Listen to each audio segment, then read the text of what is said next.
नमस्कार. दूरदर्शन प्रस्तुत कृषीदर्शन या कार्यक्रमामध्ये आपल्या सगळ्यांचं मनपूर्वक स्वागत.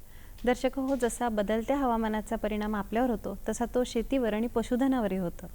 हवामान सातत्याने बदलत आहे. कधी कधी जास्त तापमान, कधी अतिवृष्टी, कधी जास्त आर्द्रता याच्यामुळे जनावरांच्या आरोग्यावर, उत्पादनावर आणि पुनरुत्पादनावर याचा विपरीत परिणाम होतो. मग नेमकं बदलत्या हवामानानुसार या पशुधनाचं व्यवस्थापन आपण कसं करायचं हा विषय आज आपण निवडलेला आहे. या विषयावर मार्गदर्शन करण्याकरता आज आपण आपल्या स्टुडिओमध्ये आमंत्रित केलेलं आहे डॉक्टर उल्हास गळकाटे सरांना. नमस्कार सर, स्टुडिओमध्ये आपलं सरचे स्वागत. सरांबद्दल सांगायचं तर सर प्रख्यात पशुसंवर्धन तज्ज्ञ आहेत आणि कृषी विज्ञान केंद्र, केंद्रीय कापूस संशोधन संस्था येथे ते विषय विशेषज्ञ म्हणून कार्यरत आहेत. तर सर आपण वेळ न घालवता चर्चेला सुरुवात करू. सर्वप्रथम आम्हाला हे सांगा की हवामान बदलत आहे तर त्याचा परिणाम नेमका पशुधनावर कसा काय होतो? अगदी बरोबर आहे. आपण आपल्या महाराष्ट्राचा जर आपण विचार केला तर महाराष्ट्रामध्ये आपला बराचसा भाग जो आहे तो कोरडा म्हणजे शुष्क प्रदेश आहे आणि उष्णता भरपूर असते आपल्या महाराष्ट्रामध्ये.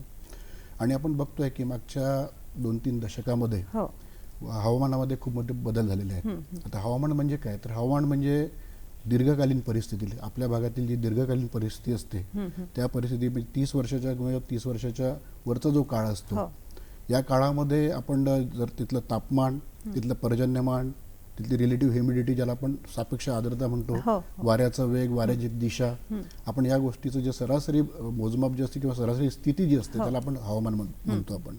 आणि आपल्याकडे आपण बघतो की उष्णतामान किंवा तापमान जे आहे आपल्या भागातलं फार मोठ्या प्रमाणात वाढलेलं आहे. पाऊस सुद्धा अनियमित झालेला आहे, लहरीपणा पावसाचा वाढलेला आहे. आपण बघतो की बरेचदा मुसळधार पाऊस कोसळतो, काही ठिकाणी ढगफुटीचे प्रकार आपल्याला दिसत आहेत आणि अवेळी पण येतात. आणि हे सगळे आपल्या हवामान बदलाचे परिणाम आपल्या भागामध्ये इथे होत आहेत. आणि याचा विपरीत परिणाम जसा मनुष्यावर होतो तसाच पशुधनावर पण होतो आहे. त्यामध्ये आपण जर पाहिलं तर उष्णता वाढली की जनावरं कमी खातात, त्याच्यामुळे त्यांचं उत्पादन सुद्धा घटतं, वजन वाढ कमी होते, त्यांची रोगप्रतिकारक शक्ती कमी होते, बऱ्याचदा प्रजननाचे बऱ्याचशा समस्या त्यांच्यामध्ये उद्भवतात. आणि याचा ओव्हरऑल परिणाम असा होतो की शेतकऱ्याचं आर्थिक उत्पन्न जे आहे ते घटतं. म्हणून आपल्याला या गोष्टीकडे थोडं बारकाईने आणि त्याच्यावर विशेष लक्ष देण्याची गरज आहे. सर नेमकं असं होतं की कधी कधी खलाशी असतात, वैमानिक असतात, शेतकरी असतात, याच्यासाठी हवामानाचा एक अंदाज खूप महत्त्वाचा असतो.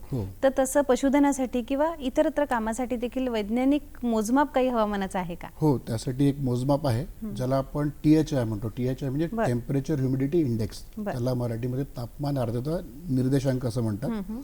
आणि हा निर्देशांक सहजरित्या कुठल्याही शेतकऱ्याला मोजता येतो. फक्त त्यासाठी 2 गोष्टींची गरज असते. त्यासाठी त्यांना एक ड्राय बल्ब थर्मामीटर लागतं आणि परत त्यांना हायग्रोमीटर म्हणजे ज्याच्यामध्ये रिलेटिव्ह ह्युमिडिटी किंवा सापेक्ष आर्द्रता जिथे मोजता येईल असे 2 यंत्र जे बाजारामध्ये सहजरित्या मिळतात. त्यांच्याकडे जर ते असतील तर ते आपल्या त्या गोठ्यामध्ये ते लावू शकतात. आणि यासाठी एक सूत्र दिलेलं असतं. त्या सूत्रामध्ये जर आपण या दोन्ही व्हॅल्यूज टाकल्या, टेम्परेचर आणि ड्राय बल्ब टेम्परेचर म्हणतात त्याला, आणि सापेक्ष आर्द्रता, तर आपल्याला त्याच्यापासून हा इंडेक्स मिळतो, निर्देशांक मिळतो. हा निर्देशांक जर 72 किंवा त्यापेक्षा खाली असेल तर आपण असं समजायचं की जनावरांसाठी, आपल्या पशुधनासाठी आरामदायक आल्हादकारक स्थिती आहे. पण हाच निर्देशांक जर 73 ते 78च्या दरम्यान असेल तर त्यावेळी त्याच्यावर सौम्य असा ताण आहे उष्णतेचा असं आपण त्याला समजतो. आणि तो जर 78च्या पुढे असेल आणि साधारणतः 88 पर्यंत असेल, 79 ते 88 पर्यंत, तर आपल्याला मध्यम स्वरूपाचा ताण त्या जनावरांवर असतो. आणि 91च्या पुढे, 88च्या पुढे जर असेल तो ताण, तर तीव्र स्वरूपाचा उष्णतेचा ताण आपल्या जनावरांवर होतो आहे. आणि अशा परिस्थितीमध्ये जर तुम्ही बघाल तर जनावरांचं उत्पन्न मोठ्या प्रमाणामध्ये कमी होतं. हो.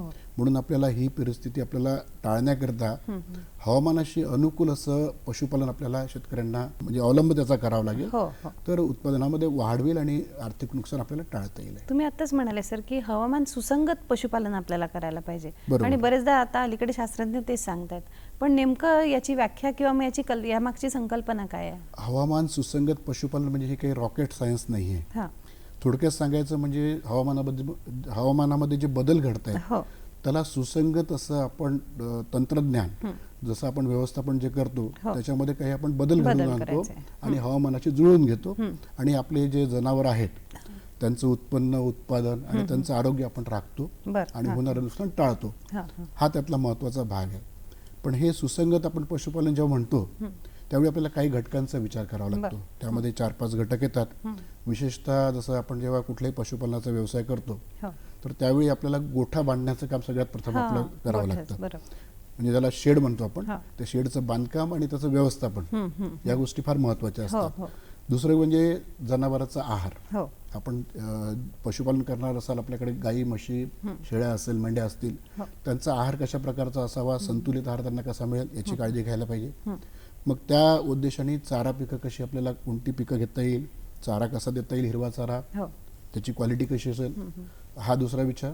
तिसरं म्हणजे त्यांचं रोग व्यवस्थापन या परिस्थितीमध्ये हवामान बदलाच्या परिस्थितीमध्ये त्यांचं रोग व्यवस्थापन कसं करायचं हा महत्त्वाचा विषय असतो.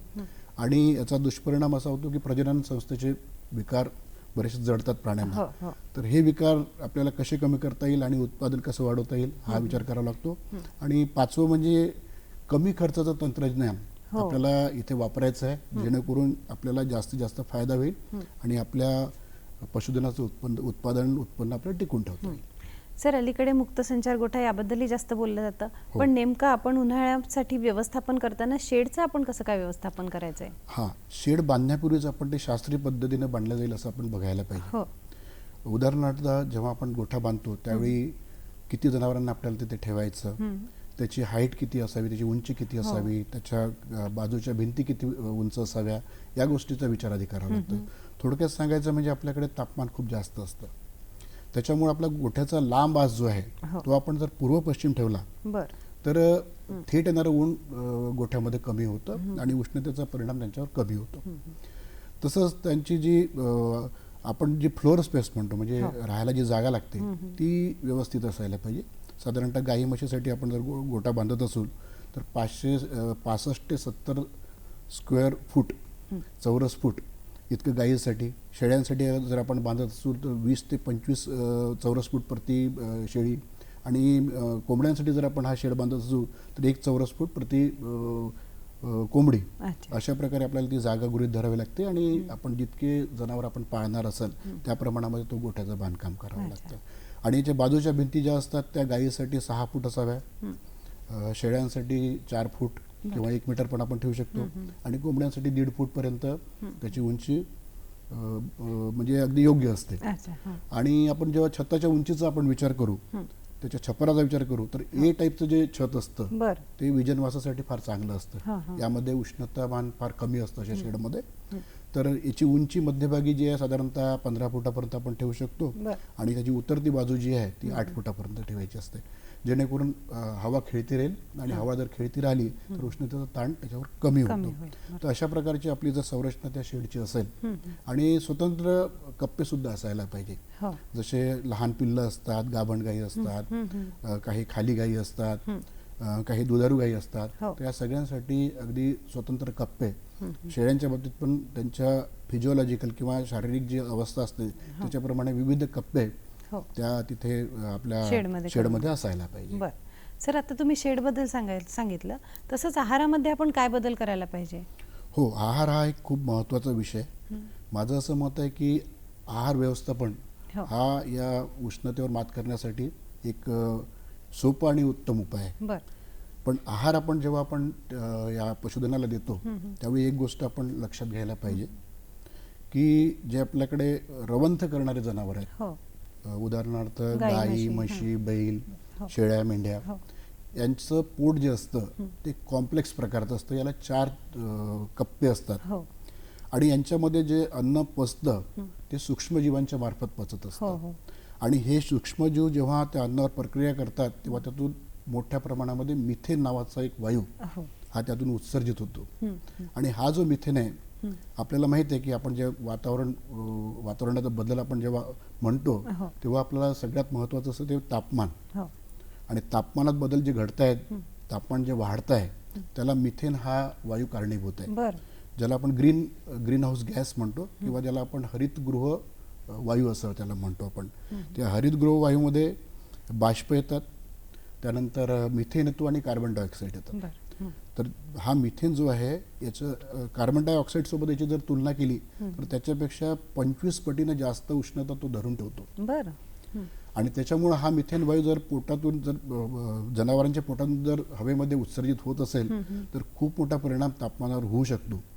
म्हणून आपल्याला जनावरांना खाद्य देताना बरं. मिथेन वायू कमीत कमी उत्सर्जित होईल हे आपल्याला म्हणजे अशा बघायला पद्धतीचं आपल्याला व्यवस्थापन करता येतं सर, करावं जेणेकरून लागेल. आपल्याला मिथेन एमिशन कमी करता येईल, नाही मिथेन का? एमिशन आपल्याला मिथेनचं उत्सर्जन जे आहे वातावरणामध्ये ते कमी करायचं आहे. आणि शेतकऱ्यांनी पशुपालकांनी जर योग्य पद्धतीनं जर शास्त्रीय पद्धतीनं त्यांचा आहार जर आखला, हो. खाद्य व्यवस्थापन जर केलं तर निश्चितपणे हे मिथेनचं इमिशन जे आहे ते कमी होईल आणि शेतकऱ्यांना फायदा पण होईल. कारण व्यवस्थित जर आहार असेल आणि आहार जर व्यवस्थापनामध्ये अगदी व्यवस्थितरित्या दिला गेला तर त्याची परफॉर्मन्सेस म्हणजे त्यांची उत्पादन क्षमता त्या जनावरांची वाढणार आहे. हो. तर आता मिथेन एमिशनसाठी काही आपल्याला वेगळ्या स्ट्रॅटेजीज आहेत का सर? आहारामध्ये काही स्पेशल बदल असं काही करू शकतो का आपण? हो, आहाराला आपल्याला योग्य प्रकारे त्याला द्यायचं असतं. संतुलित आहार द्यावा लागेल. संतुलित आहार द्यावा लागेल. सगळ्यात महत्त्वाचं म्हणजे संतुलित आहार द्यायचा आहे. आणि दुसरी गोष्ट म्हणजे हा आहार दिवसाच्या ठराविक वेळेला आपल्याला त्यांना द्यायचा आहे. साधारणतः दिवसातून 2 किंवा 3 वेळा आपण हा आहार जो आहे तो जनावरांना आपण द्यायचा आहे. मग आपण जेव्हा संतुलित आहाराबद्दल बोलतो सर, तर गाई म्हशींच्या संतुलित आहाराबद्दल काय सांगाल? गाईच्या आहारामध्ये काही मुख्य घटक असतात. त्यामध्ये हिरवा चारा, त्यानंतर खुराक खाद्य आणि सुका चारा किंवा वाळला चारा हे 3 घटक असतात. तर आपण हा आहार जेव्हा देतो संतुलित आहार त्यावेळी आपल्याला कटाक्षाने एक त्याचा क्रम पाळावा लागतो. म्हणजे सगळ्यात आधी हिरवा चारा, त्यानंतर खुराक खाद्य आणि नंतरच्या संध्याकाळच्या वेळेमध्ये त्याला सुका चारा किंवा मग त्याला सुका चाऱ्यासोबत थोडं खुराक खाद्य अशा प्रकारचा आहार विभागून आपल्याला त्या गाईला म्हणा, म्हशीला म्हणा किंवा शेळीला म्हणा आपल्याला तो द्यावा लागतो. आणि दुसरी गोष्ट म्हणजे हा आहार जो आपण देतो त्यामध्ये हिरवा चारा, जो चांगल्या प्रतीचा हिरवा चारा आहे त्याचा समावेश असायला पाहिजे. म्हणजे द्विदल चारा असं म्हणतात. द्विदल चारा आपण म्हणतो किंवा डाळवर्गीय चारा आपण म्हणतो किंवा शेंबीक चारा आपण म्हणतो, जसं लसूण घास आहे, बरसीम आहे. तर हा चारा त्यांच्या खाद्यामध्ये यायला पाहिजे. तसंच आपल्याकडे हिरव्या चारामध्ये मका किंवा ज्वारी, बाजरी, शेवगा हा चारा पण त्यांच्या खाद्यामध्ये यायला पाहिजे. अशा प्रकारचा जर चारा त्यांच्या खाद्यामध्ये जर आला, मिथेन इमिशन जे आहे ते कमी होऊ शकतं. आणि मी जशाप्रमाणे क्रम सांगितलं त्या क्रमाने जर दिल्या गेला तर ती अधिक चांगल्या प्रकारे पचन होते त्या चाऱ्याचं.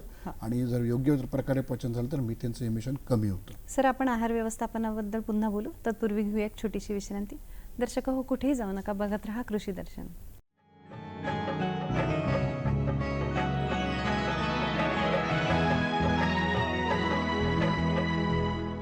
दर्शको, आपलं पुनश्च स्वागत. आज आपण चर्चा करतो आहे की बदलत्या हवामानानुसार नेमकं पशुधनाचं व्यवस्थापन कसं करायचं. आणि आपल्यासोबत आहेत डॉक्टर उल्हास गळकाटे सर. सर, आपण आहार व्यवस्थापनाबद्दल बोलत होतो, काय सांगा? बरोबर. जसं मी आधी तुम्हाला सांगितलं की चारा क्रमाक्रमाने द्यायला पाहिजे. परत हवामान बदलाच्या दृष्टीनं मला सांगावं असं वाटतं की आपण जो वाळला चारा किंवा सुका चारा आपण आपल्या जनावरांना देतो त्यामध्ये हाय फायबर असलेला, म्हणजे खूप जास्त प्रमाणामध्ये फायबर असलेला चारा आपण जनावरांना खूप मोठ्या प्रमाणात चारू नये. त्याला आपण इतर हिरव्या चाऱ्यासोबत मिक्स करून जर दिला तर मिथेन इमिशनचं प्रमाण कमी होतं. पण बरेचसे शेतकरी ज्यांच्याकडे हिरव्या चाऱ्याची सोय नसतात ते संपूर्णपणे हा वाळला चारा, सुका चारा त्यांना खाऊ घालतात. विशेषतः म्हणजे हाय फायबर आपण जो चारा म्हणतो सुका चारा, त्यामध्ये तणस आणि ऊसाचं पाचट यांचा समावेश होतो. आणि यांच्यामध्ये खूप मोठ्या प्रमाणात फायबर असल्यामुळं जेव्हा हे पचन संस्थेमध्ये जातात जनावरांच्या, तेव्हा त्यांना डायजेस्ट व्हायला, पचायला खूप वेळ लागतो. आणि त्याच्यामुळं मिथेनचं प्रोडक्शनसुद्धा तिथे जास्त होतं.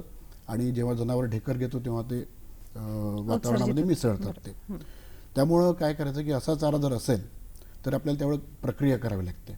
आणि बरेचसे पशुविज्ञान विद्यापीठं आहेत, काही ICAR इन्स्टिट्यूट आहेत.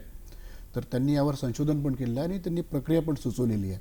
जसं आपल्याकडे तणस किंवा तत्सम आपल्याकडे वाळला चारा जर असेल तर यावर आपल्याला युरियाची प्रक्रिया करता येते आणि युरियाची प्रक्रिया जर केली तर याचं जे प्रथिनांचं प्रमाण आहे या चाऱ्याचं ते वाढतं.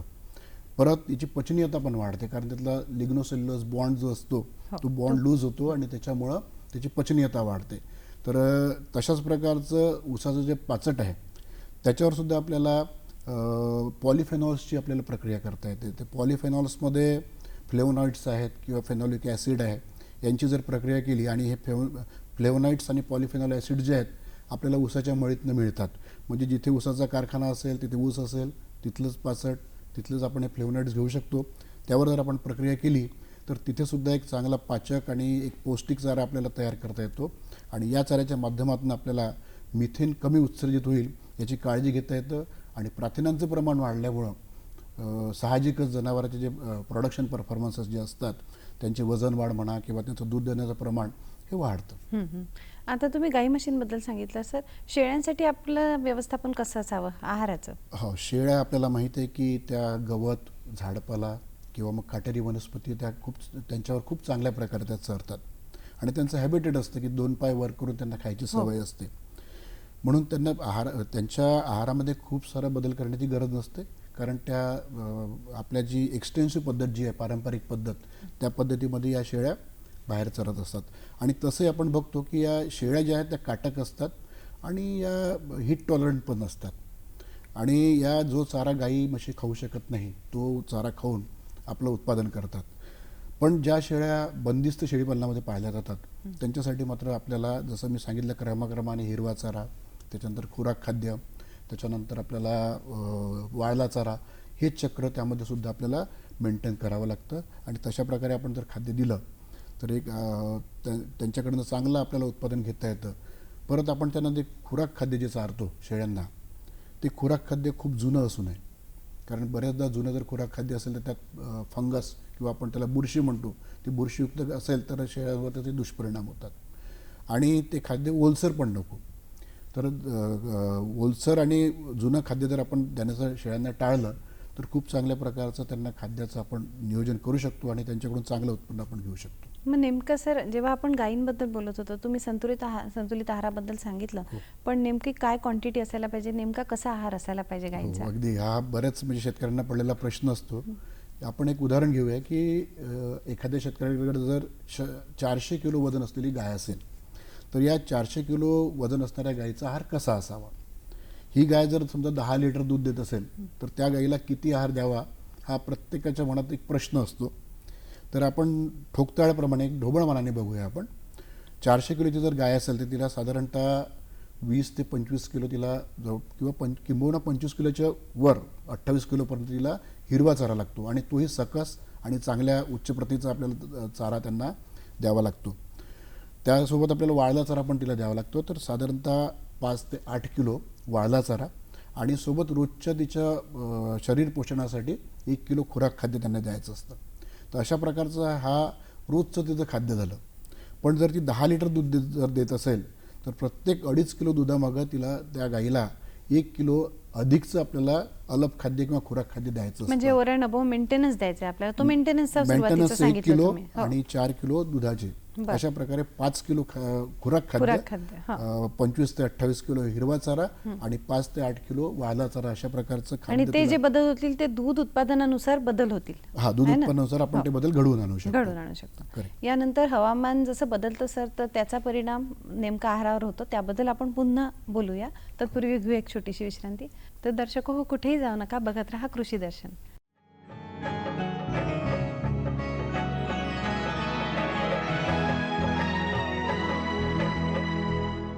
दर्शको, आपलं पुनश्च स्वागत. आज आपण बदलत्या हवामानानुसार पशुधनाचं व्यवस्थापन कसं करायचं याबद्दल चर्चा करतो आहे आणि डॉक्टर उल्हास गळकाटे सर आपल्यासोबत आहेत. सर, असं बरेचदा होतं की हवामान जास्त वाढलं तर जनावरं कमी खातात. ते आपल्याही सोबत होतं, जनावरांसोबतही होतं. मग याबाबत काही उपाययोजना आहेत का? आहेत ना. जसं तापमान जर वाढलं तर जनावरं पाणी जास्त पितात आणि पाणी जास्त पिलं की त्यांचं खाद्य कमी खाण्यात येतं. म्हणून आपल्याला काय करायचं की जनावरांना शक्यतोवर थंड पाणी पाजायचं. जे रांजणामध्ये जे आपण रांजण असतं, रांजणातलं पाणी जर पाजलं तर त्यांना थंड पाणी जर मिळालं त्यांची तहान लवकर क्षमते आणि ते जास्त पाणी पिऊ शकतात. किंवा मग जर आपल्याला समजा तापमान आपल्याकडे जास्त असेल आणि जनावरं खात नसतील तर अशा वेळी आपल्याला दिवसाच्या थंड वेळी म्हणजे सकाळी लवकर किंवा संध्याकाळी उशिरा त्यांना आपण जर खाद्य दिलं तर ते भरपूर प्रमाणात खाद्य खातात आणि ते आपलं उत्पादन टिकवून ठेवतात. बदलत्या हवामानानुसार अजून रोगही बरेच वाढतात सर. हो तर त्या रोगाचं रोग प्रतिकारक काही आपल्याला उपाययोजना आहेत का? हो बरोबर आहे. कारण आपल्याकडे आपण बघतोय की आपला उष्णकटिबंधीय प्रदेश आहे. उष्ण आणि आर्द्र हवामान आपल्याकडे असतं आणि या हवामानामध्ये बरेचसे जे व्हेक्टर बॉर्न डिसीज असतात, जसं LSD आपण आपल्याला लंपी स्किन डिसीज आपण ज्याला म्हणतो, किंवा मग तोंडखुरी पायखुरीसारखे रोगसुद्धा यामध्ये वाढतात, घटसर्पासारखे रोग वाढतात आणि शेळ्यांमध्ये आंत्रविषार नावाचा जो रोग आहे तो आंत्रविषार नावाचा रोगसुद्धा जर वातावरणात तापमानात वाढ असेल किंवा हवामानामध्ये बदल असतील तर अशा प्रकारचे रोग याच्यामध्ये वाढत असतात. किंबहुना जे बाह्य परजीवी आणि आंतरपरजीवी असतात त्यांचा पण म्हणजे त्यांचा उद्रेक जास्त होतो आणि त्याच्यामुळं या पशुधनाला खूप मोठा धोका संभवतो आणि त्याच्यामुळं आपण हे रोग नियंत्रण करणं अत्यंत आवश्यक आहे. बरं, यानंतर सर प्रजनन व्यवस्थापन जेव्हा आपण बोलतो तर नेमकं ते कसं करायचं बदलत्या हवामानाला? प्रजनन व्यवस्थापन करण्यासाठी आपल्याला थोडा विचार म्हणजे शेतकऱ्यांनी थोडी स्ट्रॅटेजी यूज करायला पाहिजे. प्रजननासंबंधी असं आहे की जसं तापमानाचा ताण वाढतो तसं बरेचदा आपण पाहिलं असेल की पशुधन जे जर गायी असतील किंवा शेळ्या असतील किंवा म्हशी असतील त्यांच्यामधलं जे माजाचं जे लक्षणं असतात ते अगदी अस्पष्ट असे होतात. कारण माज ओळखणं वेळेवर हे फार महत्त्वाचं आहे. जर माज ओळखला गेला नाही वेळेवर तर शेतकरी त्या जनावराला सर्व्हिस देऊ शकणार नाही आणि त्याच्यामुळं त्याच्या पुढली जी पिढी निर्माण करण्यासाठी त्याला खूप वेळ लागेल, म्हणजे त्याचा वेध तो वाया जाईल. म्हणून आपल्याला त्याचा माज अस्पष्ट जे होतो तो ओळखता येत नाही. बरेचदा माज जो आहे तो डिले होतो, म्हणजे माझावर लवकर येत नाहीत गाई म्हशी किंवा शेळ्या ज्या आहेत आणि असं जर झालं तर त्यात आर्थिक नुकसान जे होतं ते टाळण्यासाठी आपल्याला काय करायचं आहे की शेडचं तापमान ते आपल्याला थोडंसं मेंटेन करायचं आहे. त्यासाठी आपल्याला फॉगर्सचा उपयोग करता येतो आणि जसं मी आधीच सांगितलं की कमी खर्चिक तंत्रज्ञान आपल्याला वापरायचं. तर कमी खर्चामध्ये जर आपण योग्य प्रकारचं योग्य शास्त्रीय पद्धतीनं आपण जर ते शेड बांधलं तर बिना खर्चानेच तापमानाचं आपल्याला मेंटेनन्स करता येईल, तापमान कमी करता येईल. परत छतं जी आहेत वरच्या बाजूने पांढरा रंग लावला आणि खालच्या बाजूने जर काळा रंग लावला तर या शेडचं तापमान आपल्याला साधारणतः 2 ते 5 डिग्री सेंटीग्रेडपर्यंत आपल्याला कमी करता येतं. तर या स्वस्त आणि बिना खर्चिक असे तंत्रज्ञान आपण यामध्ये जर वापरलं तर आपल्याला त्याच्यामध्ये त्याचा फायदा होतो. परत या जनावरांना जी डिफिशियन्सी येते, बऱ्याचदा मिनरलची डिफिशियन्सी येते, ती डिफिशियन्सी येऊ नये म्हणून खनिज मिश्रणाची किंवा खनिजाची डिफिशियन्सी येऊ नये म्हणून त्याला आपण खनिज मिश्रण द्यायचे. ही जर आपण खनिज मिश्रणं त्यांना दिलीत आणि सोबत काही जीवनसत्व त्यांना दिलीत तर त्यांची प्रजनन संस्था जी सुदृढ राहते आणि चांगलं प्रजनन ते करू शकतात आणि चांगलं उत्पादन ते देऊ शकतात. खूप छान माहिती तुम्ही आम्हाला दिली सर. वेगवेगळ्या विषयांवर आपण बोलतो आहे. तर दर्शक हो, सर आपल्याकडे आले आणि बदलत्या हवामानाचा परिणाम जो पशुधनावर होतो आहे, विपरीत होतो आहे, तर त्यासाठी आपण कशा पद्धतीने त्याचा सामना करू शकू यासाठी त्यांनी नवीन आपल्याला तंत्रज्ञान सांगितलं. तर सर आज वेळात वेळ काढून तुम्ही आमच्याकडे आलात त्याबद्दल दूरदर्शनच्या वतीने मी आपले आभार मानते. धन्यवाद.